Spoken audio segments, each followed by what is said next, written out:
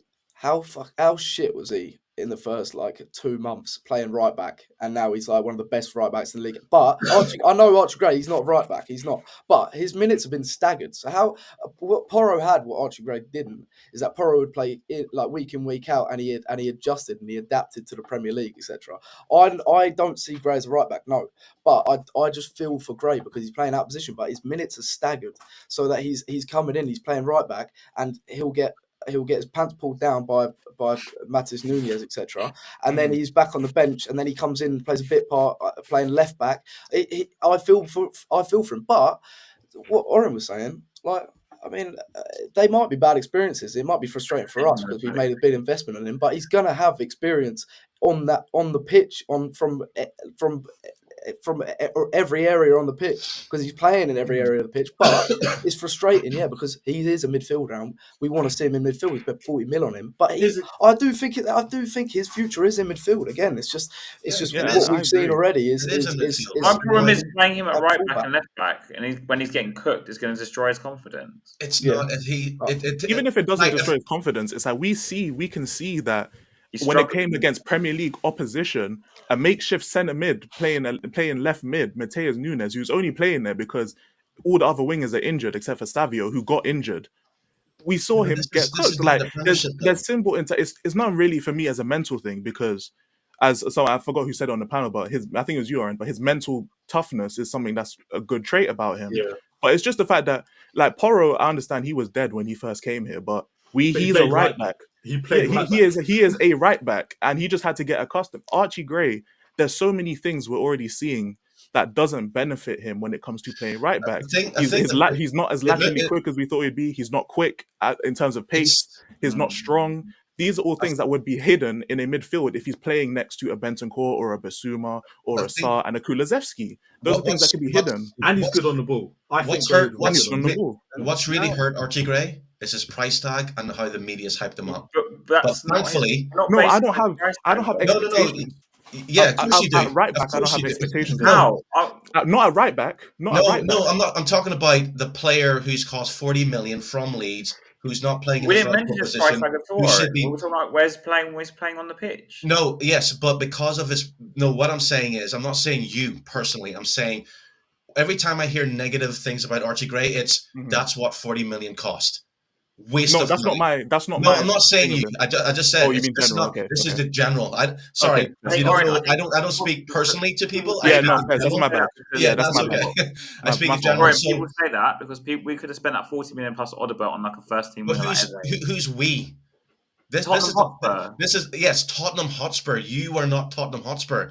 Tottenham I'm a Hotspur Spurs fan, though. is That's what I'm a saying. Spurs fan, but you don't make the decisions. Yeah, I'm you're a The fan. decision is I made You're by a the fan. manager. I don't look Man, at Archie Gray. leave Look, it. here's So my problem with Archie Gray is that and I I've been want- on this. I think if I hear like I call them the we fans. The we fans think they know what players to buy, they know Yeah. what players to get, but the we fans couldn't run a football club. Oren, well, we're And not I think living the Tell you manager- what, Flash. Tell you you're a wee fan. right?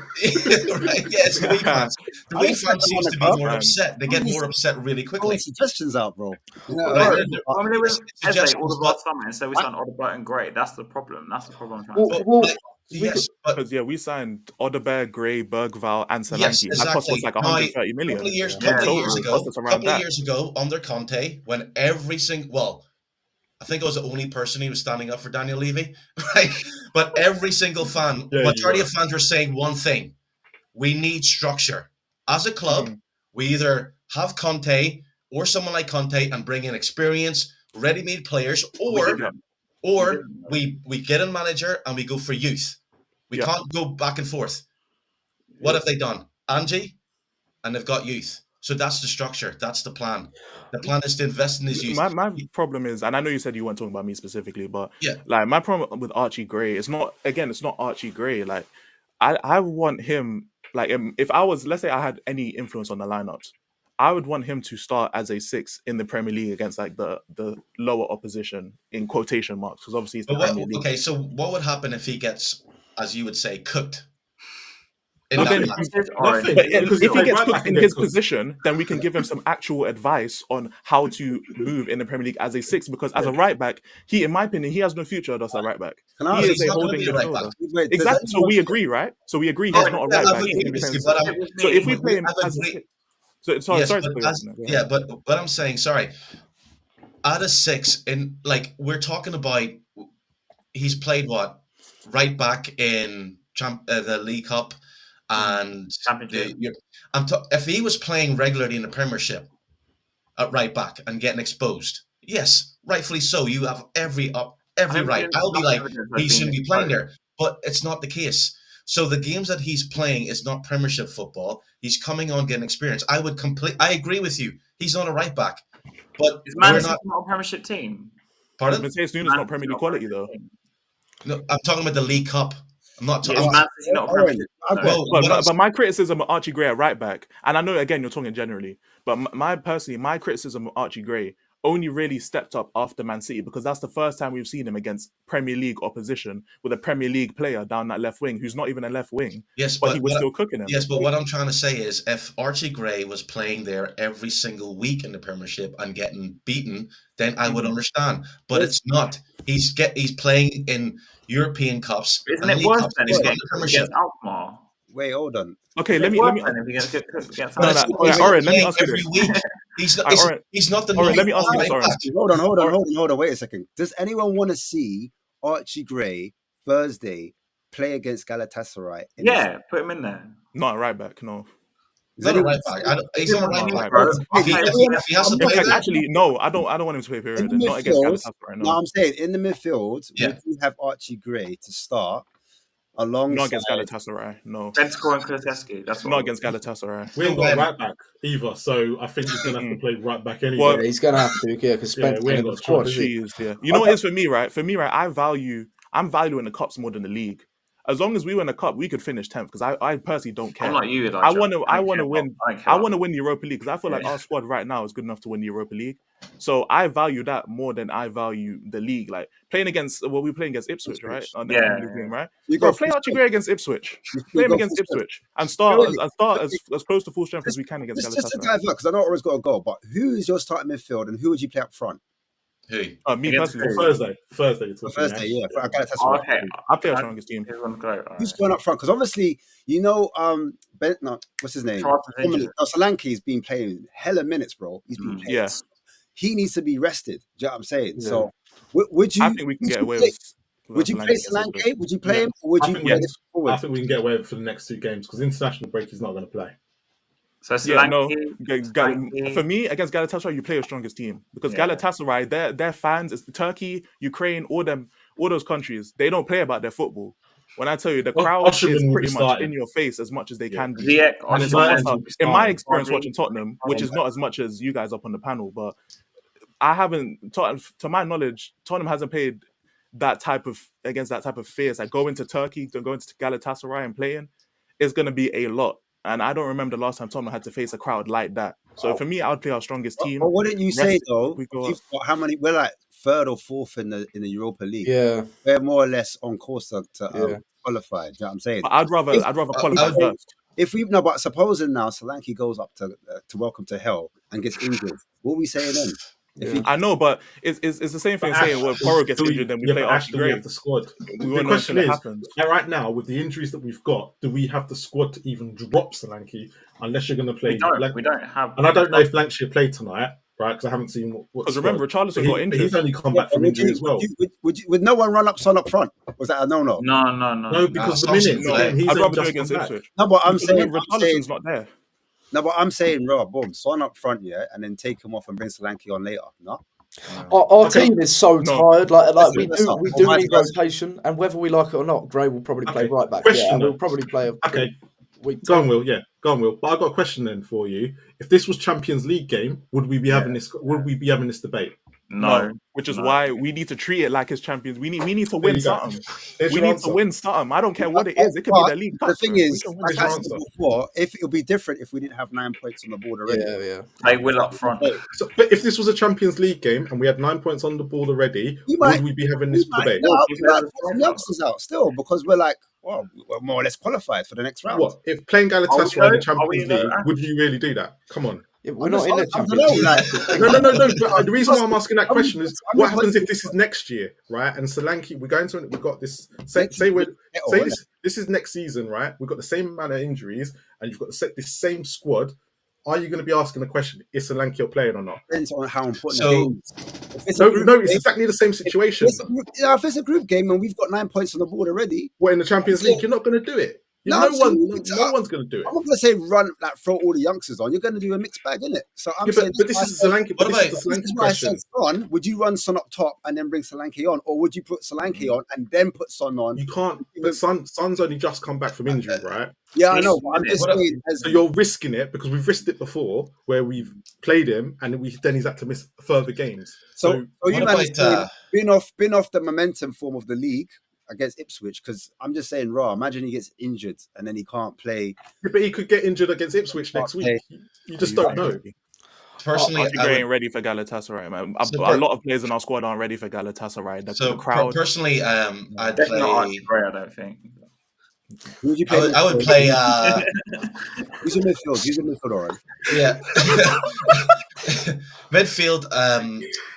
Great. Midfield, I'd play Nah, he's a right Virgil, probably Bentancur That's for the problem. experience, and then maybe Madison. Madison's Enough. rested. He's rested. Madison, is he not going to play at all, Madison? No, he's been rested, isn't he? He hasn't played So that Madison, many and up front, It'll be I'd play. This is going to be fucking nuts. But up front, the front three would be. Who's on your left? Fairs Hotspur Hood. Mikey Moore. I would play Warner, Hmm. Johnson, and Mikey Moore. Put He's Johnson up as a number front, 10 or number 9. Werner Sorry. Johnson and Mikey Moore. He says Put Johnson as a number 9, Moore just to and try it Moore. out. Why not? Oh, we ain't You know what I mean? Mickey Moore on the right, yeah? We ain't Mickey Moore on the right. Mickey Moore on the right, yeah, and then but I would put Johnson as a number 9. I do believe that Brendan Johnson is a future number 9 for Spurs. Werner up Wasn't Mikey front. Moore sticking up at right wing, though? Pardon? Wasn't Mikey Moore stinking up at right wing? And then when we move him to the left, and He's better on the left, in my opinion. He's better on the left. Yeah, isn't he? but definitely better on the left, it's filling positions, and But we should be you just could swap him over. But I wouldn't. Song's not going to play. I wouldn't put Solanke on. I wouldn't even bring them to the match. Damn, Because what? I wouldn't bring them because the way I look at it, it's like Ash is right. This is a game that Spurs can't afford to get a draw or lose. So why risk those players? Personally, as a Spurs fan, I would rather Spurs finish as high as possible in the league. Oh, maybe that's get a what trophy. Okay. I All right, wouldn't- now I know. Like, Now I yes, no. He's Elijah. He's No. a Levy disciple. But listen to what I said there. I Hey. said I would rather Spurs finish as high as possible in the league and win a trophy, not win a trophy and finish 10th. We can't do both. We don't have. Yes, the you players. can. we Spurs can't do can both, be though. both. They can be both. We had this debate before. Guys, wait, so how No, high no, do you think we could Spurs finish can be and still both. win the Europa League? How high do you think we could finish? You see, here's the thing, Haas. Angie comes out and says one thing positive. You go, no, you can't do it. I am saying, He's yes, saying we're Spurs winning can. the title. We're not going to win the title, are we? No, he says we can win. No, I think that was a joke. We Spurs can't were win. ass, and I think it was a joke. He said his actual words was, if I wanna we had compete for the 10 games, because he was getting a question about inconsistency, and he goes, if we had won 10 games, we'd be talking about title. But we didn't win 10 games, though, Warren, did we? I know we didn't, but that was the media. You are in the media. I would really like you to I'm interview not the Angie media. because you I'm would. not the media. Like the media likes to antagonize. Talk sport is a fucking. I call it talk shit. You have these pundits who just fucking talk the biggest sort of crap. The fact that Jamie O'Hara is a representation of Spurs should make fucking Yeah, crazy. every Spurs fan concerned. A guy who had one good season, who Spurs gave away to fucking Portsmouth for nothing. Yet he's the pinnacle Spurs fan on Talk Sport. Yeah. I'm just saying, you have to rest these players, and Ipswich Not in coming up. games like Galatasaray. It's not against Galatasaray because Ipswich is coming up, and then you have Man City. Okay, Oh, so Hey. the question- I think Galatasaray is more important than Ipswich. Ipswich. Against Galatasaray, in my do opinion. you Do you But think? why? Because if Spurs Confidence. win, they go top 4. Do you think? It's But So got- you're United- saying That's you'd what be I'm trying to so Haas, you'd be really happy if Spurs beat Galatasaray than lose against Ipswich. Yeah, I wouldn't care, man. Like, Yeah. Come on. Right, Orange. Haas, you would be Angie out. He Yeah, doesn't know what the fuck he's Can doing. I ask- He's shit. sorry, He's people. rubbish. Sorry, can I ask Hey. a question? Can I ask a question to that? Sorry, go. Because let's take Manchester City. Yeah, last week they lost to us. What's happened to their momentum? Lost again. Exactly. So if we go and lose on Thursday and get smashed, yeah, because we've gone get and played smashed us, against Ipswich anyway. so, right? Do you think then that could creep in to the momentum of the squad? No, because losing- No.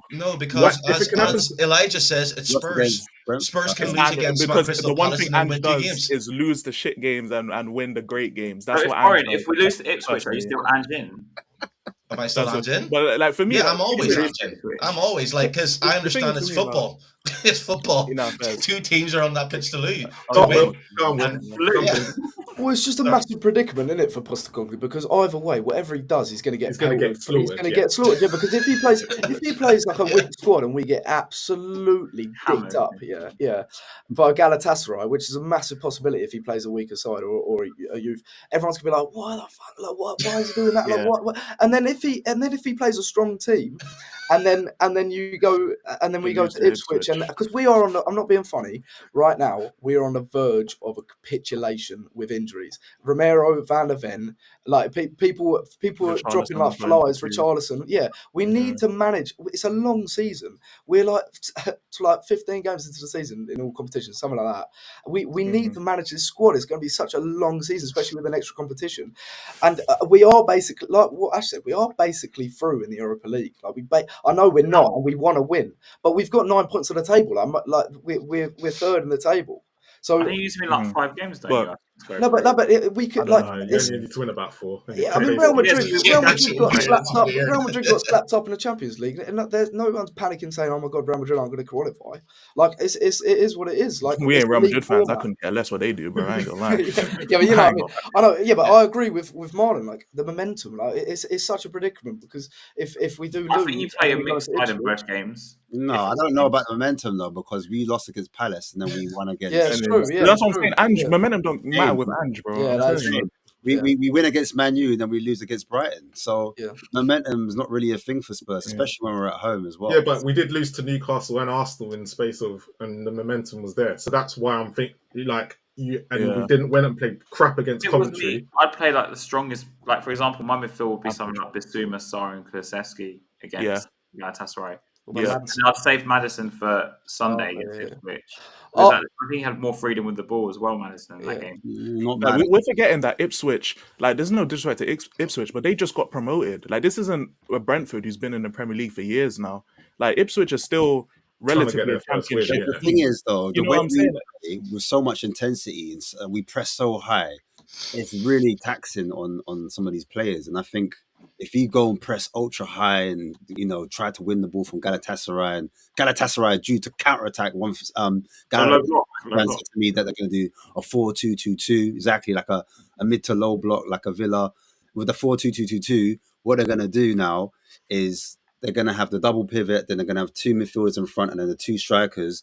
And then when they're ready, the reason why they do the 2-2-2 in a line like that is so they can progress the ball really quickly and be direct in a straight line, do quick passing, vertical combinations up the line.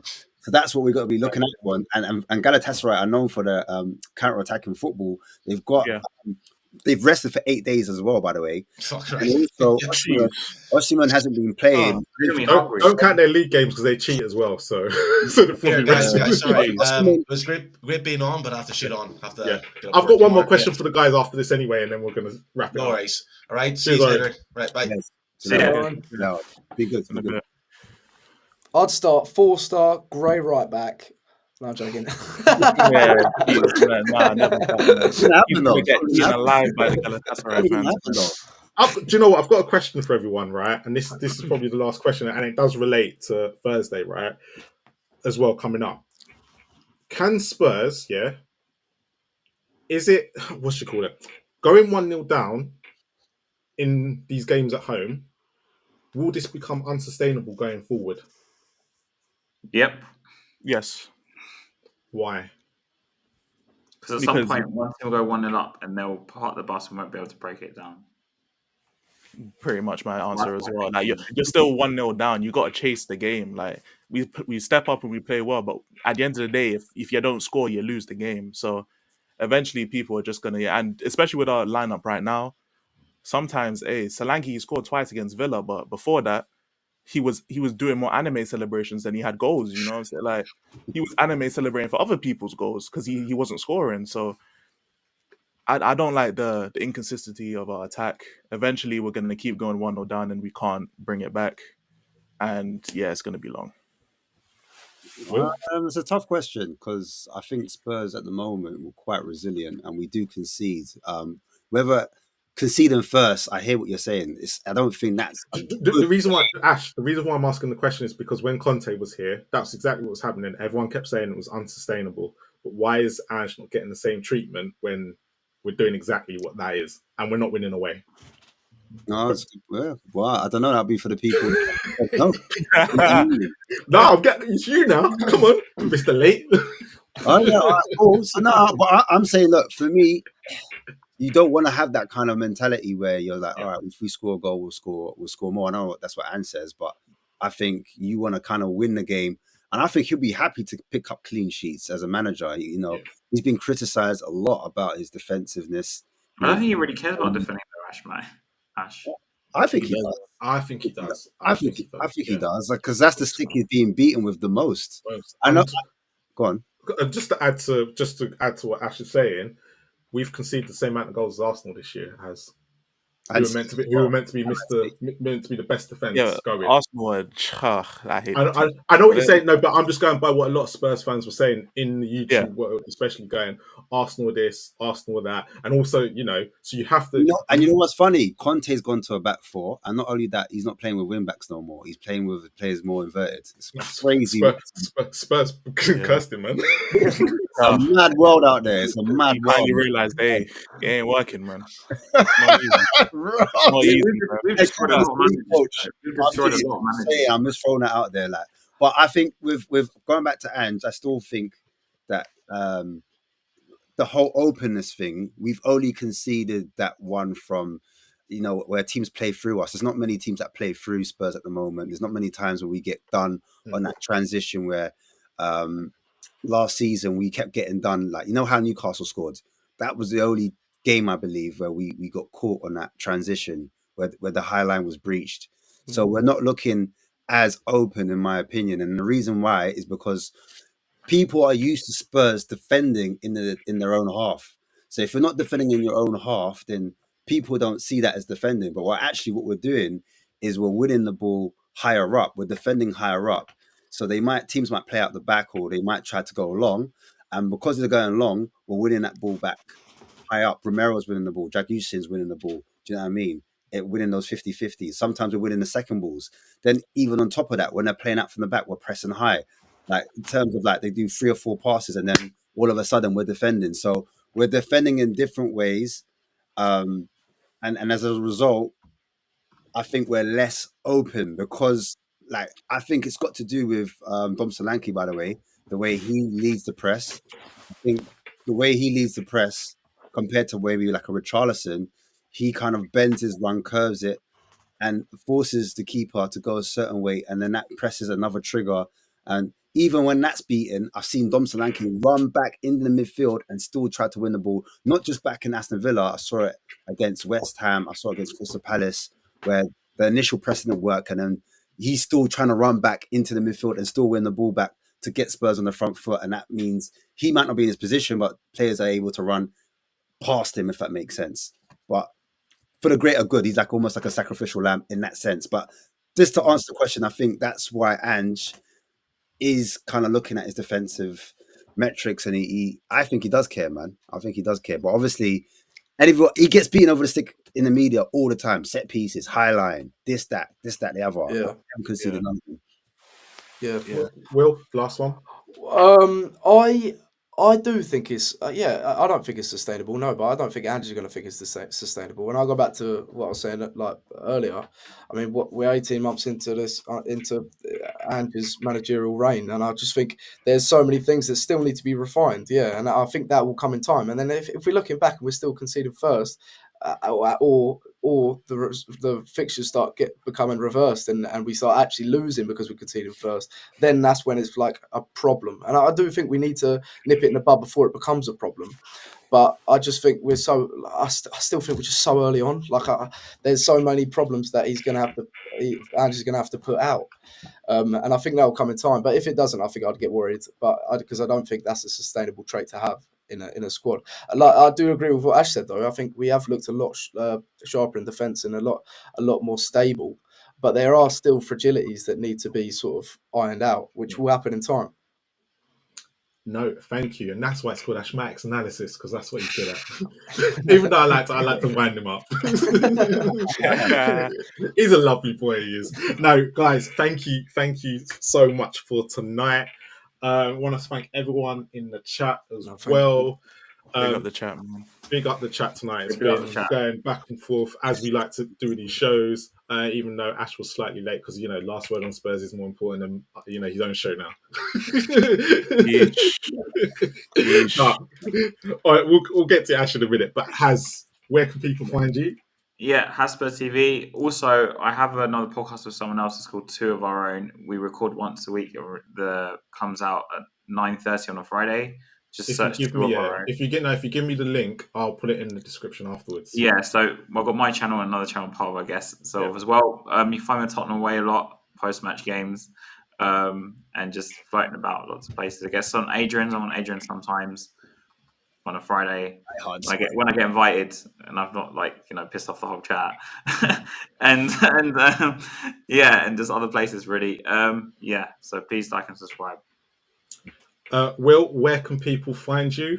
Well, I've got Twitter, but I wouldn't recommend following me on Twitter. But Daring and Doing, I've got a podcast with Ben Bowman, and I think everyone knows who Ben Bowman is now. His trajectory's been a bit mad, but we've got a podcast together, just us two, and it's called Daring and Doing, so follow. We're close to 1,000 subscribers on YouTube now, pretty close. I'd say I think 750 or something like that, and